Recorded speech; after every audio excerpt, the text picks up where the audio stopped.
Alright, so we're here out in the open world of Albion Online, and yes, I'm faction flagged. That's because the idea is to fame farm while faction flagged. Now, this isn't rocket science, I'm not coming up with anything new, but maybe some new players don't quite get this idea, or maybe you've thought about it and you didn't think to yourself, hey, is that really worth it? I don't know if I want to do this. Just give it a try. So, for the meantime, you get faction flagged. Now, to give a little example on how this works, there are 5 different cities, of course, you have. See, the major cities are all highlighted there. Each of them, you can select an NPC inside of the city, and they have a faction associated with them. And you commit yourself to that faction. You can then gain their points, so on and so forth. And it's beneficial for you to stay with a faction the longer you can. Because, for example, you have these faction warfare. You get points throughout the campaign. You have a campaign timer here, blah, blah, blah. You get these chests, which are real nice. You get daily rewards, too. But one of the biggest parts about it is the more points that you gain in a faction, you actually get buffs. So they give you like kind of stats that you have over here. But you have all this enlistment. See this percentage here? That's a bonus for me because of my rank. So obviously, if you were to start brand new, you're going to be at 0. You won't get as many points as fast as I might get. But if you stick with this out and you go all the way up to here, 6 million, you're going to be getting these points rolling in, which means free money. Because you can take these faction points and you can spend them at the vendor and then sell those items on the market. So you see the idea, the basic idea, you get some fame, yeah, open world mobs, yeah, they're great, woohoo, but you get a little bit of faction points. Now obviously, depending on the tier of your zone, and of course what kind of zone, yellow, the fame's not going to be that great, neither will the faction points. It's tier 5, it's a yellow zone. But if you go to the red zones now, you actually get some decent fame, and the faction points just come rolling in. Of course, there are some dangers, such as getting ganked. The nice thing, obviously, about red zones is you have a little counter down here of how many people are hard flagged, so you can kind of gauge the danger level. The only drawback with faction flagging is you don't know how many people of the opposing faction are in the zone at that time. You have no way of knowing, you have no indicator. So there could be 10, there could be 20. I mean, if they blob, they blob, but there could be 20 people, and you just have no idea what's going on. So it's a little drawback, but for how safe it can be, the fact that you get really good fame and you earn a lot of silver at the same time, I think it's definitely worth it. Especially because what I was talking about earlier, if you start speccing up your weapons or your armors and you get them to say like 100, for example. I have here like my great axe at 100. I have my halberd at 100. And I start faming and then I get the auto respec, put that on, you get more fame because it's converting some of your money for your fame credits, and then you can use that to spend on your levels. But man, it drains your silver so fast. And the higher fame you get from a mob, the faster that silver gets drained down. That's kind of how that mechanic works. So for me, it's worked out great. It's increasing my faction rank at the same time. I'm getting faction points, so I can use that to buy silver to kind of facilitate my spending so I don't just drop to 0. But at the same time, you do have to watch out for faction ganks, but it's a really safe way of playing. So let's now open up the world map, and we'll take a look at different zones and how we can try and pick which zone is best for us. So here we are in the world map. I aligned myself with Thetford. I've been trying to grind out some Thetford faction points. So for the most part, I like to stick to this zone here, Dark Ground Swamp or Dust Tree Swamp. I almost always go to Dark Ground Swamp because look what I have here. I have a yellow zone here and a yellow zone here. I have 2 different potential exits if things get a little dicey. Maybe a lot of gankers are coming from Caerleon, or maybe there's a party of Fort Sterling faction guys. They're rolling through here looking for some easy kills. You never know. So you get 2 potential spots to flee from. Also on this side, yeah, there's red zones all over here, but you do have a yellow zone right here. So if this is getting a little too hot, because a lot of people do travel through this one, you can always go to here, check out the mob, see if people are too many people are in the zone, and escape. One problem you do have to worry about is you see this little tunnel here? That is a pathway that it's another map you have to travel through, and it is considered a red zone. So if someone's the opposing faction, they can follow you in here, kill you. Normal gankers can kill you. Tunnels, it really depends on the time of day, but they can be full of gankers. People are trying to bait, so you do have to worry about that. If you're not feeling up to the tunnels, taking that path, you can go the long way, you can go this way. I mean, it's really up to you. But that's for Thetford. That's what I like to do. But let's see here. Let's go to Martlock. You have the yellow zones here. You can, I mean, there's a there's a huge cluster of yellow zones right here. You could go to any of them. Eldon Hill, you can go to Lewiston Hill, and then up to here, go to Bowscale Fell. There's a tunnel here too, so same kind of thing. You can go to Gutrus Hill, come down here. You can go to Longway, Garrow Fell. I mean, it all depends on what faction you play for. Let's take a look at Bridwatch. You have Lazy Grass Plain, another tunnel system. So you have easy access to a red zone right there. You can go the long way, go around this way if you don't like the tunnel. I mean, it's up to you. But what's nice about this one, like the one in Thetford, you have 2 yellow zone, excuse me, still sick. You have 2 yellow zone escape routes. And that can work very nice for you. Plus, you get a chest here if you want to use that. I generally don't for yellow zones, but hey, whatever, it's there. So let's now move on to Limhurst. Limhurst is my home city. Love Limhurst. Got my island there. Great place. But I'm grinding out Thetford faction for whatever reason. So the fame farming here is actually pretty nice because look at this cluster of yellow zones. You have a direct access to Highbowl Glen. I happen to like that map a lot. And because there's a dungeon there, there will be a lot of people trying to fame farm, which means a lot of blues potentially, but also a lot of gankers, so it kind of depends. You go up to Uwid from Limhurst, and you see this little tunnel here, same kind of system. It just takes you right to it. Also, you have the Innismon World Boss. There'll be tons of people there, tons of blues rolling around trying to do stuff, whatever, who cares. But you also have another access to Alsong Glen, and you have access from Fort Sterling too. So there's actually a lot of yellow zones touching these areas here. So if you're looking to just find a place that's safe, Limhurst might be your choice. You can take a look at the rewards and the faction mounts, things like that. See if you like it, see if you want to grind it out. But that's pretty safe. Let's go on now to Fort Sterling. Fort Sterling is a faction I never really played a whole lot for, but it's mountainy, snow, which is cool, I guess. But here you have Cairn Fidere. You can go into Spectral Sump, which is kind of close to the Thetford zones as well. You have another tunnel system right here. See how it's leading out of the red zone, connecting right here in the yellow zone. I mean, it's just, there's so many options. And it's honestly free silver while you're fame farming. No, it's not going to be as much fame as if you're hitting up these black zones, these tier 8 black zones or these tier 7 ones. But they're so full of gankers, people that don't have to flag. You have no idea how many there are. There could be a gank party. There could be a guild running through. And there's nowhere to escape because every zone is hostile to you. But at least with this, you have a fighting chance. So I'm going to take you to the zone now. I do have some, or not to the zone quite yet. I'm going to roam around with some mobs because I have some builds I want to show you guys first. So maybe you can take some of them if you want to use them. They're really great for me, especially for open world farming. Again, guys, I'm still recovering from being a little bit sick. It seems like this thing will not leave me, so I'm sorry for that. But for now, let's get into the builds. So the first weapon set, the dual swords. Dual swords are fantastic. The sword tree is just fantastic all around because of the heroic charge ability that you get when you use your Q. Either it's an AoE or single target, but you look right here, heroic charge, move speed and attack speed. But a 12% move speed buff just on you for the duration. And it stacks up to 3 times, so that's 36% move speed, and you can refresh it. So let's say you're running away from people, like, oh no, they're trying to get me, smack this mob. Look, I've got 2 stacks, 12%, blah, blah, blah.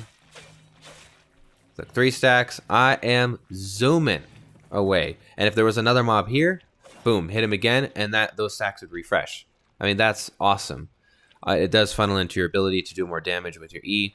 So it's a very strong weapon to use in open world, especially if you're just trying to fame farm, but you want to keep yourself super, super mobile. Like, look at the distance on that E. That's pretty solid. Now, for the armor sets, what I like to run with it, I like to go the Scholar Cowl because of the energy sustain. It does get kind of hard sometimes keeping your energy up, so you want to use this while you're fighting. You activate the shield like this, and every time you get hit, it increases your energy. You will go through it fast on dual swords if you're using all your abilities. Now for my W. Well, for my Q, let me start there. There's a single target. I prefer to do the AoE because you're usually fighting a couple mobs at the same time. But for our W, now obviously this will solely depend on how far you're famed with the weapon. I'm 100 on sword, so I can use whatever I want. But if you can, I would use Splitting Slash. That's a preference for me because it allows me to down mobs super fast. So I go in with the Q, hit him with the W, guy's already dead. Now it's not going to kill every single mob with just a QW combo, but it gets through mobs pretty fast. And that's what you want to do, because for me, you can use fish if you want for the health sustain, but I prefer to run stew. It helps me kill everything so much faster. I can get in, get out, get done, move on, because I don't like lingering around mobs, especially when you're in a red zone. Someone could just roll up on you with their horse and start hitting you, and you may not have time to remount or whatever. I can get in, kill the mobs, be done, move on to the next camp, and these cooldowns are pretty low, so that's pretty nice. So for our third ability, we kind of touched on it already. You can't really change it. It is your spinning blades. Super high mobility. It has a low cooldown. Depending on your heroic charges, you get up to 3 stacks. It does a lot of big damage, but also it does 4% max health as true damage to enemy players. So the builds that I like to go, I generally do them because they're kind of like a dueling set at the same time, because I like fighting. I really do. So if it's a gank group, obviously I'm not going to 1v9 them with this set. But if it's just one guy trying to fight, because people are more open to open world fighting now with this update. If people want to fight, let them. I'll let them roll up on me and we'll go for a little scrap here. And these weapons are really good for it. I run the last passive increased defense because you do attack a lot with this. You're very fast. So for my armor, mercenary jacket, because of the sustain. I mean, that really says it all right there. Like, the sustain on it is really, really nice. Again, like I said, if you're trying to duel someone, it's perfect for that because you have a nice little bit of sustain built into you. So I like mercenary jacket. So for the shoes, personally, I don't think it matters as long as it's a leather shoe. I prefer them because you have the refreshing sprint. So if you want to go a different kind of leather shoe, you know, fine, whatever. I just did Master Hunter shoes because that's the one I had on my inventory at the time. But that's what I like to do. Gives me a little cooldown on my abilities, get a rush of speed, which allows you to escape. Also, another good utility for splitting smash, I've used this before to get away from gankers. Let's say someone is using Wanderlust or something, they're charging up their run, they hit that 8 stack, so they're zooming, they're super fast. You hit them with this, splitting smash. Now, it doesn't root them forever, but it does root them for 2.5 seconds. I mean, at least at this level for me, that's what it does. That's a long time for someone to be sitting still, which gives you the opportunity to get away like a bandit. I've escaped a lot of ganks from actually having this on my W, so it helps me a lot. And I run a heal because it's nice to have heal if you go for those duels. For the cape, now there have been a lot of people that like to use the Thetford cape, and it does help with clearing the mobs. It is faster, but what I've seen in a lot of videos and what I've run into myself is that can actually be your demise, because the Thetford cape, you have that chain lightning spell, right? And it hits everything around you, in a radius around you. Sometimes, if you have an enemy player that's flagged or they're faction flagged against you, it'll hit them too, which knocks away your mount, puts you into active combat with them. So it could actually be your doom if that happens. So if you want to be super safe, run the Undead Cape. It is expensive because it's a great item for the open world now. But maybe you don't have that kind of a budget, so you can throw on something nice like the Fort Sterling Cape. It's way cheaper, not even half the price you can see. But it actually offers a lot of utility because it gives you immunity to that CC. If you don't get CC'd by the mobs and it's not put on cooldown, you can actually get away for some ganks. If someone hits you with CC, boom, you pop right out of it, you get away. Kind of depends on you. So for boots, if you are up to it, I prefer the leather shoes. Again, it's up to you. Anyone decides the build they want to do. I prefer to do these. But you can do soldier boots because of the Wanderlust. You get a little bit of defense from them, but you know, that's whatever. But Wanderlust is so great because you get so much speed from it. I'm sure everyone here has used it. If you haven't, try it out. The only problem with them is, of course, getting purged. Because look at this. Look at this build-up. See, it takes a while. That puts you in purge range. What gankers like to use is they like to use a purging helmet that actually has a range to it. And before you can get away, they purge your boots. And if they do that, you're pretty much dead. Like, that's pretty much a guarantee for dying. So that's why I'm not totally into using them. Sometimes I will. I mean, it just really depends on my mood. But I almost always go the leather shoe, at least for this fame farm. What's nice about swords, though, is you get this early on, is you get this called Iron Will. Now, Iron Will gives you heroic charge, so it's like an extra speed boost, but it grants you immunity to purges while active. So for 3 seconds, let's say you use that Wanderlust ability, you time it just right, you hit that W, you're immune to the purge, and you get away. But again, it's completely preferential. I prefer not to use it, but up to you. So for the last boot variable that I have the minor work boots. A lot of people use these because they are the I need to go fast, I need to get away, don't touch me kind of a thing. But again, it is very risky because you're susceptible to being purged. So if you pair it with like an undead cape, for example, you drop your health down low if you want to go through that route. You go invisible, you slightly get away just far enough they can't purge you. You hit that F ability, you are gone. Now this, if they're dismounted and you hit this, you will get enough distance from them so that your mount comes off cooldown and you hit your mount. But again, if they purge you while you're in this, you are screwed because this also silences you. So you're just running at normal movement speed while silenced. You're just waiting for them to pick you off. So it totally depends on you. A variable that sometimes I'll run for my helmet is the Hunter Hood because it's very cheap. And it gives you that reflectability, which is nice for dueling. In a 1v1 duel, it's actually a very strong kind of a weapon. So we'll go back to my normal build here. So this is what I like to run. For weapon variables, we have the one-handed spear and the torch. Spears are fantastic. I love spears. They're great dueling weapons, but they're great at clearing mobs as well. You have the Q ability, which gives you a stack that increases your auto attack damage. Very good, very nice. And then your W ability, Forest of Spears, is also great for clearing out groups of mobs. And it can proc your Bloodlust very fast too. It can restore your HP pretty quick. One of the nice things about Spears too is their mobility, because they have the E. It's like a very fast dash, it's a knock-up, and depending on how many charges you have, it increases the damage. So all around, very good weapon. Another idea that you can use, which is probably, I would say, maybe the safest for sustain, is the one-handed axe. So one-handed axe, if you don't have the third Q unlocked yet, I would definitely go Rending Spin just because it's AoE. And for your W, if you can, Raging Blades. But again, that's at the very end of W. So if you don't have it unlocked yet, Adrenaline Boost is very nice. You get movement speed, you get attack speed. But this is better for clearing mobs. But here's the key. Blood Bandit, the E. It has so much sustain built into it. If you run this weapon, Torch, with one-handed axe, you won't go that low in your HP. Like, you can fight the big bad mobs, you can fight whatever kind of groups you want, and you'll just keep yourself at full HP. So it is very safe for fame farming. And if that's the route you like a completely safe fame farm, then I would definitely go one-handed axes. I love it. I've been doing the dual swords because I'm not 100 out of 120 yet with my dual swords. So that's what I've been focusing on. But one-handed axe, definitely a good build. So now, oh, and one more thing. Run a gathering tool. I like to run a tier 5 horse because it gives me a little bit more weight to my max capacity. Because when you're doing this fame farm, you don't get a lot of drops from the mobs, honestly. Hence why we're doing the faction flagging so we can get some silver back. But if you can, while you're out there, why not run a gathering tool? Even if you have low gathering and you want to build, just pick one. Don't do them all because that's way too much carry weight. And while you're out there killing mobs, just get some free money. I mean, it's free. Why not?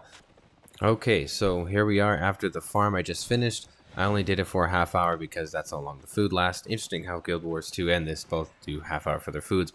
Maybe that there's something to that. I don't know. But I only went for a half of an hour. And we will see the results. I started off in my fame credits with 5,266,000. So about 500,000 increase, which is actually, it's not that bad. That's a pretty good chunk for fame credits. Also, I'm not all the way maxed on my dual swords yet, so some of the fame was spilling into that, obviously, so it would have been more, but that's still okay, because it's still a decent amount of fame. And our money situation we got going on here, I found all of these during my trek, besides a tool, brought that with me. Now this item here that I found, this normally doesn't happen. Like, you usually don't get something this nice, but it can happen, so I'm including it. I mean, that's the chunk of the money I got back. Pretty nice drop, but all this stuff too, it all dropped and or I gathered it while I was out there. So even with the money that I had before, I about broke even, and I was using the auto respec, which just drains your silver like I said earlier, but this time it didn't because the money that drops in the mobs is pretty decent, plus all this that I have in my inventory, it's going to offset what I did lose, and I stayed relatively safe the whole time. There were some gankers on the map, but I was so close to the yellow zone gates, they didn't even bother because they knew they couldn't catch me. Now for the important part is the faction points that I got. So I went and I spent everything, started at 0, and I only gained about 4.5k just from killing the mobs. There were a lot of people there, but still it worked out. I got my daily rewards, and I almost got the last one. So if I had like 5-10 more minutes, then I would have gotten that bonus. It would be even more. But that was just a half of an hour. If you did this for an hour, you could double everything. Like I would have 1,000,000 fame credits, and even more so if I didn't have this weapon still under 100. You could have even more fame credits than that, even more silver drops. I mean, it's really a nice, easy, chill, safe farm, especially for beginners. If you don't have anything at 100 and you're not using the auto respec, all of that silver that drops is going right into your main account, your main bank here, and none of it's getting depleted by using the auto respec system. So you're still getting really good fame for what you're doing. It's solo friendly. You're getting your faction warfare reputation, which just it amplifies the rewards in the future, and then you can take those points, buy whatever you want, sell it, and do whatever you like with that. So it's a really good fame farm, fame/silver farm that I like to do on occasion when I just get home from work. I have a couple hours to spare. I'll hop on, do it for a few hours, get lots of fame and silver. So I hope you liked the video. Please don't forget to like and subscribe if you enjoyed this content. I am still in the middle of working on something new. I should be ready for some new style of videos here pretty soon. I hope you guys like it, but I'll see you in the next one. Bye-bye.